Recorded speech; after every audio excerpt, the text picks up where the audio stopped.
Сооротуучу Кудай. 25 август.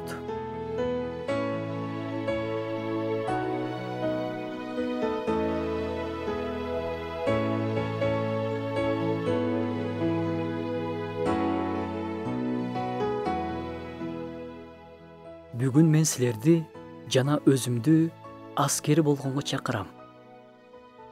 Ишенгендердин жашоосу жалаң гана батага чөмүлүп, майталкан жашоодо жашоо эмес.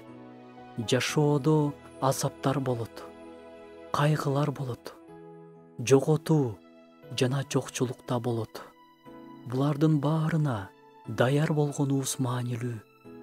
Биз ушунчалык баталуу мамлекетте жашап жатабыз. Эч нерседен кем эмеспиз. Дүкөнгө кирип, нандын кайсы түрүн сатып алсак деп тандайбыз.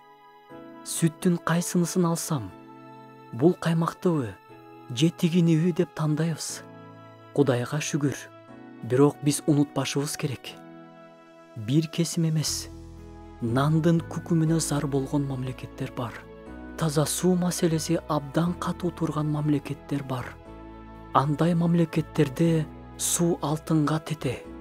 Ишеним үчүн канчалаган куугунтук көргөндөр бар. Өлүмгө чейин барып жатышат.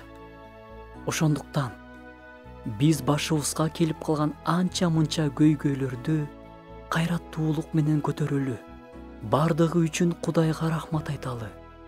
Жалаң гана жеңил жашоого көнүп алсак, ымыркайлардай болуп, мени карабай койду, мага салам айтпай койду, алик албай койду деген нерселер менен руханий өспөй калабыз. Ымыркайлыкты артка калтырып, белди бекем бууп, руханий жашообуздун кийинки баскычына өтөлү. Руханий күрөштө Кудайдын аскерлери экенибизди унутпайлы.